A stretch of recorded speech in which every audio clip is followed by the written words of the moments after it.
Oke, kita nikmatin desain Supra Fit keluaran tahun 2007 ini. Perpaduan warna biru dan silver kayaknya menjadi khas motor ini ya. Pada eranya, mungkin motor ini menggarisbawahi fungsi dari mobilitas yang ekonomis, bukan styling. Dan untungnya, desain bodinya itu masih ada sudut yang meruncing, yang terlihat dinamis. Nah, setelah dicuci poles plus detailing, kok malah kelihatan jadi antik ya, dan mempertegas tema warna si motor ini. Warna silver dari batok headlamp setelah melewati stripping bodi depan seolah mulai tergradasi dengan warna biru pada bodi bagian depan sampai spakbor depan. Tapi, aksen silver terlihat lagi di suspensi ban depannya. Cakep nih. Aksen silver tadi diteruskan dari stripping bodi depan sampai bodi bagian belakang melalui warna silver pada mesinnya. Warna krom pada velg jari-jari, per ban belakang, dan knalpotnya menurut gue juga memperkuat tema pewarnaan motor ini secara keseluruhan. Nice.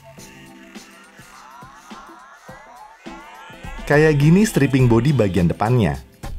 Detail motif kotak-kotak dan tulisan Supra Fit yang cuman ada di sebelah bagian depan kiri, menurut gue keren sih. Stripping di bagian bodi bawahnya, menurut gue juga menjadi detail yang keren dan tetap setema dengan stripping yang ada di bodi bagian belakang. Stiker Econo Compact Commuter menegaskan bahwa motor ini adalah kendaraan ekonomis untuk transportasi harian. Anyway, gue juga suka sama karakter warna biru motor ini. Sedikit electric blue sih kalau menurut gue, ya nggak sih? Untuk mesin, kubikasinya 110 cc. Kalau lo tahu berapa tenaga dan torsinya, tolong info di komen ya. Anyway, mesin motor ini masih pakai karburator guys. Dan akses untuk buka tutup keran bensinnya dari bodi depan sebelah kiri. Nah, kayak gini.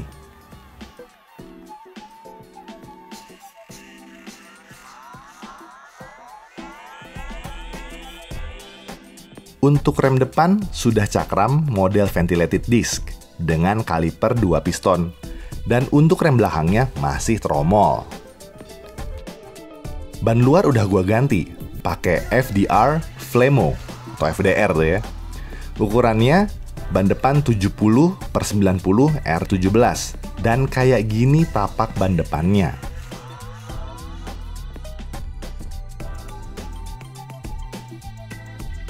Ban belakang ukurannya 80/90 R17 dan kayak gini tapak ban bagian belakang. Ya sesuai namanya ya, Flemo. So, kembang tapak bannya itu mirip lidah api.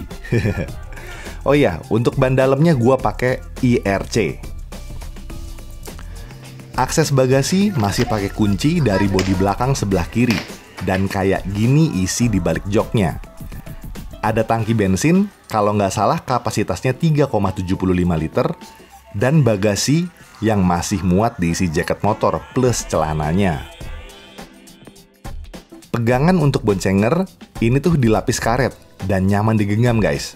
So, nggak bikin telapak tangan si boncenger jadi sakit nih. Kita lihat perlampuan.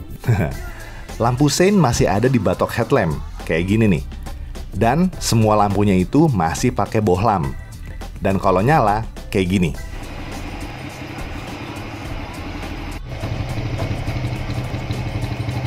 Di setang sebelah kanan ada switch untuk nyalakan lampu senja dan lampu utama. Yang kuning itu tombol starter. Di setang sebelah kiri ada tombol lampu dekat, lampu jauh, ada switch lampu sein, dan tombol kuning itu klakson. Nah, ada juga switch untuk choke buat naikin RPM kalau panasin motor pagi-pagi nih. Nah, cluster meternya kayak gini nih. Dan ini cluster meter Honda Supra Fit 2007. Jadi di sini ada speedometer. Nah, di sininya ya sampai video ini dibuat kilometernya baru 18.000. Motor ini dibeli dari brand new. Oke. Di sini ada gear indikator, gigi 1, 2, 3, 4 dan netralnya di sini indikatornya. Kalau netral dia akan nyala hijau. Ini ada indikator lampu jauh, ini ada bensin. indikator bensin. Ini ada sein kiri, ada sein kanan. Simple, full analog. Ada bracket untuk barang belanjaan dengan cantolan di kiri dan di kanan, serta penjepit barang belanjaan. So, jelas motor ini selain ekonomis, juga praktis untuk harian. Dan asli guys, tangguh banget ini motor. Nice!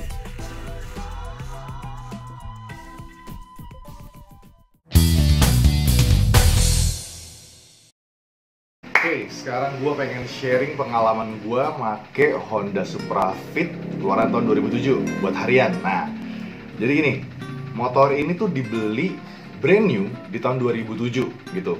Dan dia aktif dipakai harian sekitar 2007 sampai dengan kira-kira 2009. Nah, abis itu motor ini tuh lebih banyak idle-nya gitu. Jadi pajangan di rumah, diem aja tuh. Nah, sekalipun dia nyala tuh ya selama 2009 sampai dengan sekitar 2022-an pertengahan, itu motor tuh paling cuman kalau nyala nggak seminggu sekali juga, mungkin bisa sebulan sekali, bisa 2 bulan sekali gitu, tergantung banget kebutuhan. Mostly hampir nggak pernah nyala gitu. Jadi efeknya nih motor kalau misalnya udah kelamaan nggak nyala, itu susah start. Dan impactnya, businya tuh selalu rusak gitu. Jadi harus ganti busi lagi, baru hidup. Kayak gitu, gue harus nanteng-nanteng motor itu ke bengkel gitu.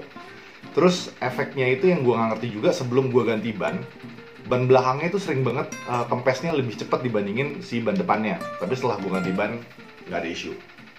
Nah, abis itu FYI, dari rentang 2009 sampai dengan Juni 2022, kilometer motor ini tuh baru 16 ribuan. Nah, tapi setelah gue pakai harian, dari bulan Juni sampai dengan sekitar pertengahan Oktober, itu udah nambah 2000, jadi 18.000 something gitu ya, 18.000 sekian kilometer odonya. Karena harian itu gue pakai 37 km pulang pergi kerja dengan rute, ya lo tau sendiri Jakarta Timur kayak apa kan, macet gitu ya, weekday gue pakai. Nah, hebatnya nih motor nih, yang gue selalu sama motor ini, yang tadinya motor yang banyak di rumah gitu ya, motor pajangan lah istilahnya, itu cuman dimodalin servis doang udah oke, dan bisa banget dipakai harian gitu. Gue servisnya di Ahas ya, ngomong-ngomong di Ahas Daya Motor Jati Waringin, buat anak pondok gede pasti tahu tuh, itu bengkel legend sih, bengkel lama.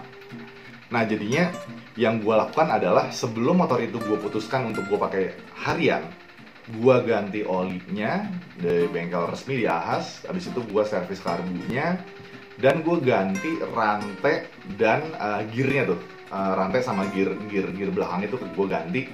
Itu gue inget banget tuh, habis sekitar 600 ribuan gitu. Nah, sebelumnya juga gue udah ganti kiprok. Gue lupa tuh, kiprok itu harganya sekitar antara 100 sampai 300 ribu ori ya, gue lupa harganya berapa. Karena waktu itu lampu gue pada putus semua ternyata karena kiproknya mati. Diganti udah aman. Abis itu, karena gue mempersiapkan untuk pakai harian, so gue juga wajib banget ganti ban. Nah, bannya itu gue pakai FDR Flemo, dan untuk ban dalamnya gue pakai IRC. Itu kalau gue nggak salah inget, ban luar itu sepasang 500 ribuan, plus ban dalam itu kalau nggak salah gue habis 800 ribu kalau nggak salah ya, kalau nggak salah itu gue ganti di Proban. Nah, jadi gue mau sharing pengalaman gue gimana tuh motor dipakai harian. Oke, jadi secara postur memang nggak cocok guys, karena tinggi gue 179 dan postur badan gue ya lumayan gede sih. Jadi nggak cocok sebenarnya gue naik motor itu, cuman gue nggak peduli lah. Yang penting gue punya bisa bertransportasi harian gitu ya, rumah kantor itu sih tujuan utama gue, dan irit. Untuk konsumsi bensin itu sekitar 130 sebelum dicuning tuh karburatornya sama si Ahasnya. Tapi setelah dicuning, amazing, jadi 140 guys. Nah, menurut lo irit nggak buat ukuran hari gini? Tapi mungkin kalau di 2007 140 untuk ukuran motor bebek lumayan kali ya. Tolong komen di bawah ya, karena gue juga masih belajar motor nih. Nah, abis itu gue juga dapat informasi dari si bengkelnya kalau servis rutinnya itu gue harus 2 bulan sekali untuk motor itu. Dan setelah untuk servis gede yang pertama tadi, di 2 bulan berikutnya gue servis itu kenanya cuma 163 ribuan kalau nggak salah. Pokoknya nggak nyampe 200 ribu deh. Itu ganti olinya, terus sama bersih-bersih karbu segala macem, itu gue habis segituan. Dan gue juga servisnya di Ahas Daya Motor. kayak gitu guys. Dan menurut gue itu masih terjangkau lah harga segitu. Nah, abis itu yang gue seneng lagi, impresinya untuk menggunakan motor ini adalah karena bodinya yang kecil, jadi buat dipakai nyelap-nyelip di kemacetan harian ya, itu enak banget, asli. Nyelip di antara dua mobil itu nggak kena spionnya tuh, nggak kena ya, sekali kena lah, cuman nggak apa ya, gampang gitu ngira-ngiranya. Dan buat nyelap-nyelip juga enak banget, motornya enteng. Terus abis itu tadi penggunaan BBM-nya gue kasih tau ya. Terus abis itu yang gue suka lagi adalah setelah motor ini gue bersihin dan gue cuci, poles, plus detailing di SCT jadi waringin, ini motor tuh jadi kelihatan lebih glowing gitu. Dan yang tadinya gue cuek banget sama nih motor, gue juga nggak peduli sama motor, jadi sayang gitu memakai hariannya. Apalagi kalau kena hujan, gue nggak tega banget karena itu jadi kayak barang antik gitu. Dari warnanya lebih glowing, terus krom-kromannya itu jadi lebih glowing, gila deh. Jadi gue apa ya, kalau gue pakai di jalanan itu ada aja yang nanya gitu, ini motornya dijual apa enggak kayak gitu. Kalau misalnya gue lagi mampir di mana gitu, ada aja orang yang nyamperin. Waktu itu padahal belum dipoles loh ya, dan setelah dirawat makin ada aja yang nanya gue, dijual nggak? No, nggak gue jual. So motor itu sekarang nih udah gue jadiin as per video ini gue buat, motor itu udah gue jadiin motor pajangan lagi. Karena gue sayang sama motor itu, jadi gue putuskan untuk beli motor lagi, si Supra X125 2022 kayak gitu. Nah abis itu impresi berikutnya adalah untuk suspensi ya. Menurut gue pribadi, untuk pakai harian suspensinya nggak terlalu keras, nggak terlalu lembut juga, pas-pas aja dan nyaman-nyaman aja sih menurut gue ya. Lewatin posisi tidur juga nggak ada masalah sama sekali, baik itu gue saat sendiri ataupun gue sama boncenger gitu, sama-sama dua dewasa ya, itu nggak ada masalah. Terus yang gue seneng lagi adalah di motor praktikal banget karena ada buat bawa barang gitu ya, penjepit barang. Itu gue belanja ke pasar tuh, beli sayur segala macem, akomodir guys, belanjanya banyak banget ya, asli beneran.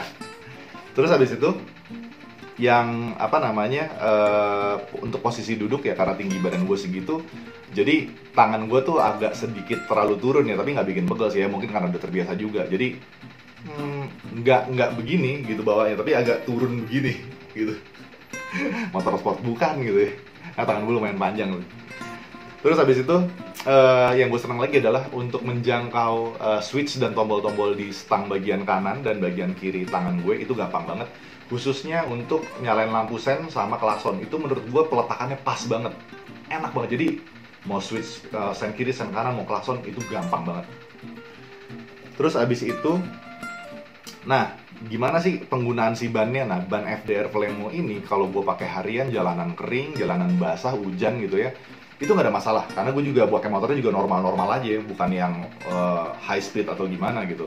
Tapi yang gue rasain adalah ketika gue ngelewatin jalanan yang miring gitu ya, yang apa namanya, permukaan yang nggak rata, tinggi sebelah gitu atau turun sebelah. Ketika dari yang rendah gue naik ke sisi yang tinggi, itu bannya tuh kayak agak selip gitu. Nah itu agak bahaya sih menurut gue. Jadi harus pastikan sudutnya bener-bener pas agar gue bisa pindah dari sini ke sini. Kalau nggak, kalau main asal belok aja, itu bannya kayak ketahan, khususnya ban depannya, dan itu gue yakin bisa potensi jatuh gitu. Karena apa namanya, badan lo sama motornya udah miring tapi bannya nggak ngikut gitu. Itu bahaya banget. Jadi harus pastiin sudutnya pas untuk belok gitu. Nah selebihnya sih nggak ada isu untuk si Flemo ini. Habis itu untuk ngelihat cluster meternya segala macam, mungkin gue udah gigi berapa gitu ya. Sebenarnya sih semuanya gampang dibaca, tapi karena tinggi badan gue segitu, jadi kalau gue naik motor tuh ngerasa ngelayang aja, nggak ngeliat apa-apa. Gue motornya tuh nggak kelihatan. Jadi gue harus agak nunduk dikit itu, apalagi helm gue full face kan. Jadi gue harus agak nunduk. Oh ya, gue udah gigi segini gitu. Kadang-kadang lupa. Kayak gitu, ngeliatin speed segala macam, ngeliatin bensin gitu ya. Nah tapi yang gue seneng juga, spionnya menurut gue juga ukurannya pas, terjangkau dengan gampang, spion kanan, spion kiri enak dilihatnya. Terus abis itu untuk pakai apa namanya, untuk bensin. Nah ini gue udah coba Pertalite ya performanya biasa-biasa aja. Untuk pakai Pertamax jauh lebih enak dari Pertalite, lebih powernya lebih berasa. Tapi pas gue pakai Shell Super, nah itu tenaganya jauh lebih mantap dibandingin Pertamax, dan suara mesinnya lebih halus. Asli, itu yang gue rasain. Jadi suara mesin motor itu lebih halus dan lebih powerful ya. Nah tapi tetap nih guys, untuk urusan top speed dan untuk urusan performa ya, sebenarnya kalau untuk pakai harian Jakarta sih 110 cc masih bisa. Cuman gue rasa tuh kurang gitu tarikannya. Untuk overtake yang cepat itu dia agak butuh waktu. Dan kalau gue lari 60 itu RPM-nya di gigi 4 itu udah berasa tinggi gitu ya. Suaranya tuh udah tinggi, gue ngeri nih motor meledak gitu. Pernah gue lari paling kenceng tuh 75 hampir 80 ya di speedometer ya. Itu teriaknya udah aduh bikin ngeri gue. Jadi gue nggak sering-sering ngebut. Jadi gue tuh rata-rata mentok gue lari 60 aja udah, yang penting selamat aja nih gue bisa PP kantor. Kayak gitu.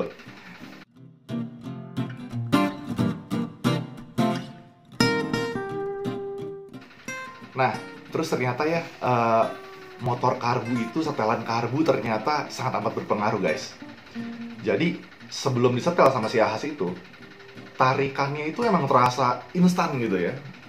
Untuk gigi 1, 2, 3, 4 gitu. Tapi instannya itu dari putaran bawah ke tengah. Tapi putaran tengah ke atasnya itu terasa tuh kayak teriak dong tapi kosong gitu, nggak ada tenaganya. Ini sorry, gue bicara putaran bawah tengah atas hanya based on kuping ya. Gitu, teriakan pelan, sedang sama teriakan yang tinggi banget teriaknya gitu. Karena nggak ada rev meternya kan. Jadi gue pakai feeling. Nah, tapi setelah di-tuning sama si orang Ahasnya, walaupun pakai obeng doang ya, tanpa gue minta loh ya. Thank you Ahas, Daya Motor Mekanik lo keren. Tidak seinstan sebelumnya untuk putaran bawahnya, tapi gue bisa ngerasain tuh tenaganya rata guys. Dari bawah, tengah, atas, tenaga itu ngisi terus gitu. Jadi di atasnya pun walaupun mesinnya teriak, terasa tenaganya masih ngisi. Bahkan kayaknya feeling gue lari sampai 80 bisa tuh, cuman gue aja nggak berani. Karena gue takut mesinnya copot. Teriak banget. Terus yang gue rasain lagi adalah getarnya itu di batoknya. Gila men, itu kalau misalkan gua gas itu adrenalin naik, bukan karena suara mesin ataupun suara knalpot, tapi batoknya itu getarannya, suaranya wih mantep, waduh. Kalau gue di parkiran kantor gue, waduh, bikin suasana jadi berisik deh tuh gara-gara batoknya. Gue nggak ngerti. Bagi lo yang tahu gimana caranya ngilangin suara getar di batok, tolong komen di bawah ya. Sama satu lagi, tolong kasih tau gue setelan karbu yang pas untuk motor harian tuh si Suprafit 110 gimana, tolong komen nih buat lo susu motor tolong ya.